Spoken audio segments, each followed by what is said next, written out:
नमस्कार सर, मेरा नाम राजू है। आज का टॉपिक है मार्केट में इतना सारा पैसा आता कहाँ से है। और दूसरा इसी में टॉपिक है, मैं ये बोलता हूँ कि मार्केट लाइफ टाइम हाई है, रिडीम कर लीजिए पैसे को। फाइनेंशियल गोल अगर आपका 1 साल 6 महीना में पूरा आने वाला है तो पैसे को निकाल लीजिए। पैसा लगाने और निकालने का एक ज़रूर टाइम होता है मार्केट में। कब कब लगाना है? जब जब मार्केट गिरे लगाना है। लेकिन पैसा निकालना कब है? जब मार्केट लाइफ टाइम हाई हो, जैसा कि अभी चल रहा है, मार्केट लाइफ टाइम हाई है। जो भी फाइनेंशियल गोल हो आप उसको निकाल लीजिए। उदाहरण के तौर पे हमने जो पैसा लगाया है अभी वो मार्केट में वो लाइफ टाइम हाई है। जितना भी पैसा लगाया है टोटल पिछले 13-14 साल में SIP के थ्रू वन टाइम थोड़ा थोड़ा टॉपअप करते गए, 50,68,000 जमा है। बीच बीच में पैसा निकालते भी गए हैं और अभी 1,13,00,000 है। अभी अगर रिटर्न देखते हैं तो 22% का सालाना रिटर्न दिख रहा है। अब अगर इसके अंदर फंड का बात करें तो इतना ताबड़तोड़ रिटर्न मिला है कि शायद ही कभी को ऐसा देखने को रिटर्न मिलता है। निपॉन इंडिया स्मॉल कैप 7,06,000 जमा किया है। कुछ SIP कुछ लमसम इस तरह से जमा करके 11,68,000 जमा हुआ है। 37% का रिटर्न। यदि आपकी ज़िंदगी में भी इतना अच्छा पोर्टफोलियो है, आपके पास 10-12 साल से रिमेन इन्वेस्टेड हैं और अब पता चल रहा है कि बच्चे का शादी है, पढ़ाई है, घर बनाना है, घर रिपेयर करना है, नया कार खरीदना है, खट से पूरा का पूरा रिडीम कीजिए और वो काम कर लीजिए। अगर आपके पास कोई दूसरा फंड है, मान लेते हैं कि हमारा ये निपॉन इंडिया ग्रोथ फंड सबसे पुराना फंड है, 8,32,000 जमा किया हूँ 3-3 हज़ार रुपये पर मंथ। बीच बीच में 20,000, 25,000, 50,000 टॉपअप भी किया है। ये सबसे ज़्यादा मुझे रिटर्न दिया है निपॉन ग्रोथ फंड ने, 34,42,000 है। जमा कितना किया था? SIP 3-3 हज़ार से 8,32,000 2010 से शुरू किया था, 34,42,000 है। परसेंटेज 20% का रिटर्न। अगर हमारे बच्चे का शादी 1 साल 2 साल के बाद भी होता तो मैं इस पैसे को रिडीम कर लेता। कौन जाने उस समय क्या होगा। तो बेहतर है कि हमारा अगर रिक्वायरमेंट पूरा हो गया है, पैसे का नंबर का कोई अंत नहीं, अनंत तक है वो। हमारा रिक्वायरमेंट पूरा हो गया, इस ब्रह्मांड में हम इस पैसे को निकालेंगे और ये लालच करेंगे ना कि 32 का 64, 64 का 128 और ऐसे ऐसे करके चलते रहे तो उसमें पंगा है। वो फंस जाएंगे पंगा में और कभी निकालेंगे भी नहीं। पता चलेगा कि इतना इतना खर्चा क्यों करना है भाई, शादी ब्याह तो ऐसे भी हो जाता है, कोर्ट मैरिज हो जाता है, मंदिर में हो जाता है, तो फिर सारा पैसा यहाँ रह जाएगा और ऊपर चले जाएंगे और मार्केट में कोई दूसरा ही कोई खा रहा होगा। तो बेहतर है कि हमने पैसा इन्वेस्ट किया है तो हम ही उपभोग कर सकें। अब ये जो पैसा है टोटल अगर देखा जाए, ये सारे कंपनी में इन्वेस्टेड है। इतने कंपनी में सुबह से शाम तक अगर हम प्रोडक्ट को यूज करते हैं वो किसी न किसी कंपनी से आता है। तो टोटल 100 दिखा रहा है, ऐसा ऐसा 4-5 पेज है, तो 400 कंपनी में हमारा पैसा इन्वेस्टेड है। अब टॉपिक पे आते हैं। क्वेश्चन क्या था कि मार्केट में इतना सारा पैसा आता कहाँ से? मान लेते हैं कि ABC कोई कंपनी है, वो कार हो सकता है, मोबाइल, जैकेट, कुछ भी बनाता होगा। कुछ ऐसा कार बना दिया, मोबाइल बना दिया, जैकेट बना दिया कि सब लोग अब उसी कंपनी से चीज खरीद रहे हैं। मान लेते हैं इस कंपनी का वर्थ 1,000 करोड़ का था, 1,000 करोड़ का था और टोटल शेयर इसके पास 100 करोड़ है। नंबर ऑफ शेयर कांस्टेंट होता है, वो बढ़ घट नहीं सकता है कि किसी के दिमाग में आया 10 करोड़ से 100 करोड़ कर दे, 1,000 करोड़ कर दे। वो नंबर ऑफ शेयर कांस्टेंट है। 1,000 करोड़ का वर्थ है तो यहाँ पे 1,000 करोड़ का कंपनी है और 10 करोड़ शेयर है तो 100 रुपया पर शेयर है। कागज पे 100 रुपया पर शेयर है। लेकिन हम और आप बोलते हैं कि कंपनी अच्छा है, हम इसको 150 में भी खरीदने के लिए तैयार हैं, 200 में भी खरीदने के लिए तैयार हैं, तो मार्केट में ट्रेड किसी और भाव से हो रहा है। अब इन्होंने ऐसा प्रोडक्ट बना दिया कि धड़ाधड़ सारे लोग, देश के और इंटरनेशनल लोग भी इनसे चीज खरीदना शुरू कर दिया। और पता चलता है 1 साल के अंदर जो 1,000 करोड़ का वर्थ था, इतना पैसा आ गया उनके पास कि 2,000 करोड़ का वर्थ हो गया। अब 2,000 करोड़ का वर्थ हो गया, नंबर ऑफ शेयर 10 करोड़ था तो 200 रुपया पर शेयर तो कागज पे हो गया। प्राइस बुक पे कितना हो गया? 200 रुपया पर शेयर। तो लोग हमारे जैसे, आपके जैसे, भाई हम 300 में खरीदेंगे, 400 में खरीदेंगे, 500 में भी खरीदेंगे। तो पहले जो चीज 150-200 का था, अब इनके पास एसेट ज्यादा होने के कारण, वर्थ ज्यादा होने के कारण उसके शेयर का प्राइस भी बढ़ गया। अब मान लेते हैं कि अब कुछ भी मुनाफा हो, सारा लोग वही शर्ट, इतना अच्छा डिजाइन है कि सब लोग वही खरीद रहे हैं, तो सारा पैसा ग्राहक का कहाँ एक तरफ आता जा रहा है उस कंपनी के पास। यहां पे एक देख लेते हैं, दूसरा उदाहरण लेते हैं। बुलेट बनाने में मान लेते हैं 80,000 का खर्चा है, पर बिक रहा है वो 3 लाख, 4 लाख, 5 लाख ऐसे। तो सारा ज्यादा का ज्यादा प्रॉफिट किसको हो रहा है? कंपनी को। और पैसा किसका जा रहा है? 3-3 लाख रुपया आम आदमी का। तो यहां का पैसा निकल के कहां जाता जा रहा है? कंपनी के पास। तो अमीर कौन हो रहा है? कंपनी। उनका वैल्यूएशन किनका बढ़ रहा है? कंपनी का। तो ग्रोथ उनके शेयर का, उनके कंपनी का ज्यादा हो रहा है। अब यहां पे एक छोटा सा उदाहरण और ले लीजिए। एक प्लॉट है 5 लाख का खरीदे थे, पता चलता है 1 साल के बाद NH 420 गुजर रहा है बगल से, तो 5 लाख का चीज 10 लाख का हो गया। ये पेपर किसी और के पास चला गया, 10 लाख का प्लॉट हो गया, बेच दिया अगर तो। फिर 1 साल के बाद पता चलता है कि एम्स बगल से गुजर गया है, फिर 10 लाख का चीज 12 लाख का हो गया। फिर 1 साल के बाद न्यूज आता है पेपर पे, बना नया बना अलग बात है, बनने से मतलब नहीं है शेयर के प्राइस बढ़ने के लिए। पेपर में, मोबाइल, मीडिया, रिंगटोन में आ जाना चाहिए खाली। अब IIT खुल गया, घोषणा हो गया, रिंगटोन में घोषणा हो गया, IIT खुल गया, खुल रहा है, पेपर पे खुल गया, तो 12 लाख का चीज 15 लाख का भी गया। अब ये कागज जो है राम के पास था 10 लाख का, फिर मोहन के पास गया 12 लाख का हो गया, और फिर गणेश के पास गया 15 लाख का हो गया। वो कागज लिख के ऐसे तकिया करके अंदर सो करके कि 15 लाख का हो गया, ऐसे करके जी रहे।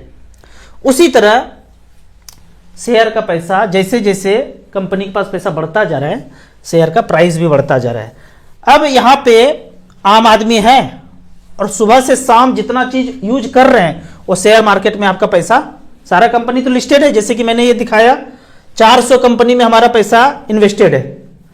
आपके पोर्टफोलियो के हिसाब से आप देखेंगे तो नंबर ऑफ स्टॉक्स आपके पोर्टफोलियो में अलग अलग होगा, लेकिन सुबह से शाम तक जितना भी चीज यूज करते हैं वो किसी ना किसी कंपनी से आ रहा है। और कंपनी 1 रुपया का चीज 5 रुपया में बेचे, 10 रुपया में बेचे, आपको मजबूरी है, आपको आदत पड़ गया उस चीज का। वो ब्लेड बनाने वाला 150-200 का खरीदते हैं, 10-20 रुपया का बनता होगा कंपनी के थ्रू। अब इतने में आदत पड़ गया भाई, सुबह सुबह बनाना ही पड़ेगा। तो आम आदमी का सारा पैसा यहां जाता जा रहा है, जाता जा रहा है, जाता जा रहा है। ये हो रहे हैं गरीब और ये हो रहे हैं अमीर। अमीर कौन कौन हो रहा है? कंपनी और शेयर होल्डर, उसके जो जो मालिक हैं। तो हम कहते हैं कि हम भी इस कंपनी के थोड़े से शेयर होल्डर हो जाते हैं, तो जितना पैसा लगाएंगे उसी रेशियो में हम भी उनके मालिक हो जाएंगे। तो हिस्सेदारी अगर हो जाता है तो जो भी प्रॉफिट होगा आपको भी शेयर होगा, जितना भी प्रॉफिट होगा आपको भी शेयर होगा। इसीलिए बोलते हैं कि इक्विटी म्यूचुअल फंड या मार्केट सबसे अच्छा रिटर्न देता है लंबे समय में, क्योंकि सारे देशवासियों का पैसा वहीं जाता जा रहा है। तो आप भी वहां हिस्सेदार हैं, तो हमें भी पैसा वहां से मिलता जा रहा है। तो मैंने अपना इक्विटी होल्डिंग दिखाया था, आप अपना पोर्टफोलियो भी इसी तरह से चेक कर सकते हैं। अब यहां पे कमेंट सेक्शन में कुछ क्वेश्चन पूछा गया है, इतने सारे स्मॉल कैप फंड लिया है, क्या मूर्खता है? जैसे ये कमेंट्स पढ़ा ना, एक सेंटेंस मन में आ गया, वो बोलते हैं ना एड़ा बन के पेड़ा खाना। तो हम तो एड़ा है भाई, 7, 8, 10 सिर्फ स्मॉल कैप है मेरे पोर्टफोलियो में, सिर्फ स्मॉल कैप है। फिर से देख लेते हैं मेरा पोर्टफोलियो में अगर शुरू से बात करें, एक तो टैक्स वाला फंड लिया था, axis long term equity, tax बचाने के लिए इसको छोड़ दीजिए। एक्सिस स्मॉल कैप 11 लाख जमा है, 20 लाख रुपया है, कितने % का ब्याज? 24% का। DSP स्मॉल कैप में 6 लाख जमा किया है, ये भी स्मॉल कैप, यहां 9 लाख रुपया है, कितने % का? 25% का सालाना ब्याज मिल रहा है। HDFC मिड कैप अपॉर्चुनिटी, एक मिड कैप लिया है, पुराना है, मौका मिलेगा तो इसको भी चेंज कर देंगे, वैसे मैं इसको चेंज नहीं करूंगा, पुराना है। मिड कैप स्मॉल कैप में थोड़ा बहुत स्मॉल कैप में है और सारा पैसा ज्यादातर मिड कैप में है। 5,44,000 जमा किए हैं, हमें तो लगता है कि छप्पर फाड़ के रिटर्न मिला है, 20,37,000 है, 19% का रिटर्न दिया है, ये भी मिड कैप स्मॉल कैप हो गया। फिर HDFC स्मॉल कैप, कैसे छोड़ सकते हैं इसको? 3,96,000 जमा है, पैसा 6,27,000। हमें कोई कॉर्नर का प्लॉट अच्छा सा दिख गया बर्फी साइज वाला, तो रिडीम करेंगे, 4 दिन में पैसा आएगा, कोई कट कूट ज्यादा कुछ होता नहीं है, वो प्लॉट खरीद के रजिस्ट्री अपने नाम करा लेंगे। 29% का सालाना रिटर्न मिला है। अगला देखते हैं ICICI स्मॉल कैप, पता ही है स्मॉल कैप में जाना पड़ेगा। अगर ICICI में घुसना है स्मॉल कैप में घुसना है, HDFC में घुसना है तो स्मॉल कैप में घुसना है, SBI में घुसना है तो स्मॉल कैप में घुसना है, एक्सिस में घुसना है तो स्मॉल कैप में, कोटक में, DSP में, निपॉन में, इसमें उसमें सबका स्मॉल कैप। मैं बोल रहा हूं, आप क्या करेंगे वो आप जाने। आईसीआईसी स्मॉल में 468 जमा किया था और पैसा कितना है अभी 686। निपॉन ग्रोथ फंड ये तो बता ही दिया, फिर निपॉन इंडिया फार्मा फंड ये तो ऐसे ही चिरकुट फंड है, इसको छोड़ देते हैं। 100 रुपया जमा है, ऐसे ही जमा है। 100 रुपया भी जमा है तो कोई लेके भागेगा, डूबेगा, हराएगा नहीं, रहेगा। Nippon India small cap 7 lakh रुपया यहां जमा है, 11,68,000 है, मतलब सारा का सारा 7-8 मेरे पास स्मॉल कैप है। इसके अलावा भी 1-2 पोर्टफोलियो है, वहां भी सिर्फ स्मॉल कैप ही है। अब आपने जो बोला ना क्या मूर्खता है, तो मुझे अल्ताफ राजा का एक गाने का सेंटेंस याद आता है, तुम आज भले ही मेरी हंसी उड़ाओ, रोता हुआ तुम्हें कल छोड़ जाएंगे। इसका मतलब यह है कि आपने स्मॉल कैप नहीं लिया, मल्टी कैप लिया, फ्लेक्सी कैप लिया, लार्ज कैप लिया, बाद में 10 से 15 साल के बाद एनालाइज करेंगे तो सबसे आपको बेहतर रिटर्न स्मॉल कैप दिया होगा। नहीं विश्वास होता है तो क्या कीजिए, large cap, mid cap, small cap, multi cap, flexi cap, हेन तेन सब को एनालाइज कीजिए, एवरेज 10 इयर्स का रिटर्न कैसे करेंगे चेक, StarSIP.in में जाइए, भक से ये वेबसाइट खुल जाएगा।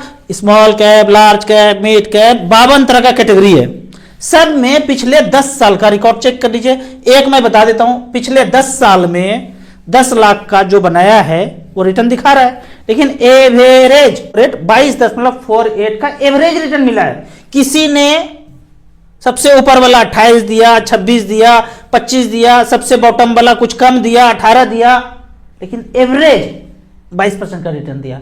आप multi cap, flexi cap, large cap, index, बिंडेक्स सब कुछ करके देखिए, आपको ये ज्यादा अच्छा रिटर्न दिखता हुआ मिलेगा। आगे बढ़ते हैं, अगला क्वेश्चन की तरफ चलते हैं।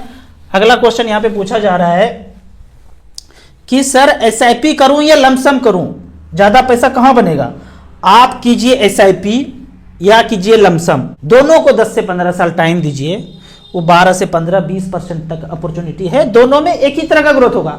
जिसके पास हर महीने पैसा आ रहा है वो SIP कीजिए, बीच बीच में पैसा कहीं से आ गया वो भी झोंक दीजिए, लेकिन 10, 12, 15 साल छोड़ दीजिए तो आपको 12 से 20% के बीच रिटर्न मिलेगा। SIP में भी उतना ही रिटर्न मिलेगा, लमसम में भी उतना ही मिलेगा। आपके पास पैसा है, छोड़ने का टाइम है तो वर्थ बन जाएगा। मैंने जो अपना ये पैसा बनाया है तो सिर्फ SIP में पैसा नहीं बनाया है बाबू साहब, बीच बीच में टॉपअप भी करते गए और SIP भी चलता रहा, तो SIP भी वही रिटर्न देगा, लमसम भी वही रिटर्न देगा। आपके पास टाइम ज्यादा होना चाहिए और फंड सिलेक्शन अच्छा होना चाहिए।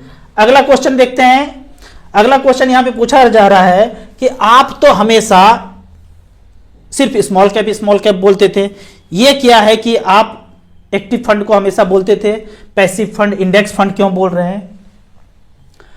पहले बोलता था लेकिन अब बोलता हूं कि इंडेक्स फंड भी 1-2 रख लीजिए। क्यों?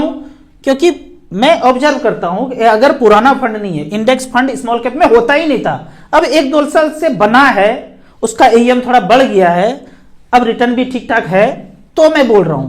पहले था ही नहीं, लार्ज कैप में था, बैलेंस फंड में था या निफ्टी 50 में ही था, सिर्फ इंडेक्स उसी का था, तो मैं नहीं बोलता था। लेकिन जब अब आ गया है तो आप 1-2 जोड़ सकते हैं, किसी भी चीज में अडिग नहीं होना है। जिंदगी फ्लेक्सिबल है, फ्लेक्सिबल ही चलते रहना है।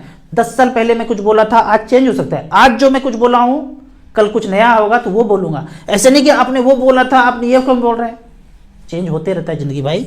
तो 4 पोर्टफोलियो अगर एक्टिव फंड है तो 2 आप इंडेक्स फंड भी ले सकते हैं, ले लेना चाहिए। बहुत सारे फंड हैं जैसे SBI small cap, Nippon small cap active fund में, वो लमसम में आपको अलाउ नहीं करते हैं, तो उसी के इंडेक्स फंड में स्मॉल कैप 250 या मिड कैप 150 में आप टॉप अप कर सकते हैं।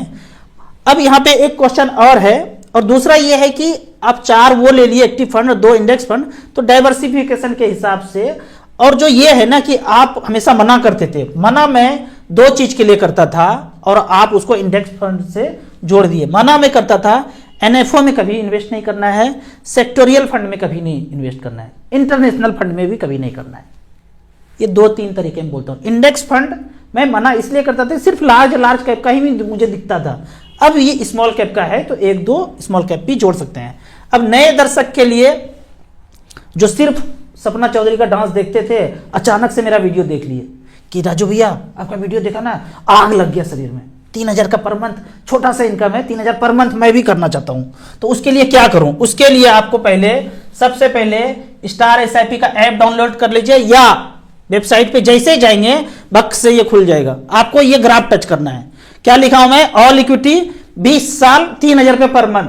पिछले 20 साल से अगर किसी ने किया तो हम देखते हैं HDFC फ्लेक्सी कैप 7,20,000 जमा हुआ है और 47 लाख रुपया बना है। अगर इतना पैसा साधारण आदमी की जिंदगी में हो तो वो साधारण आदमी नहीं होंगे, थोड़ा सा छलांग लगा के मिडिल क्लास में स्विच कर जाएंगे।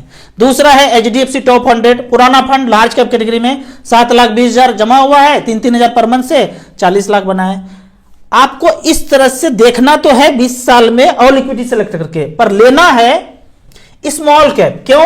अभी आपने स्मॉल कैप क्यों नहीं सेलेक्ट किया? क्योंकि 20 साल वो पुराना कोई स्मॉल कैप था ही नहीं। आपको देखना है तो स्मॉल कैप में 12 साल 13 साल 14 साल सेलेक्ट कर लीजिए, उसके बाद देखिए इसका नाटक।